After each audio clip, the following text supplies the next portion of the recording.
Hello everybody, welcome back. Today as well we have got you another video. In this video I'll show you how you can remove videos from playlist in YouTube. But before that, please do make sure to like our video, subscribe our channel, and yes, without any further delay, let's get into it. So for that, first of all, go ahead, open up your YouTube app, and let's simply go back first of all to the home screen. After you're in this home screen, all you have to do is to start over is tap on your profile icon, which is given in the below section. And over here you will be able to seek out this playlist option and go ahead, tap on this option of view all.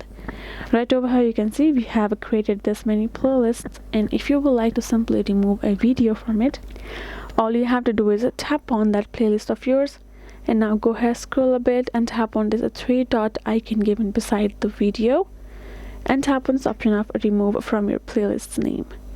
And now you can see that particular video is now removed, and you can do the same for any other video that you would like as many times as you want, and it's as it is.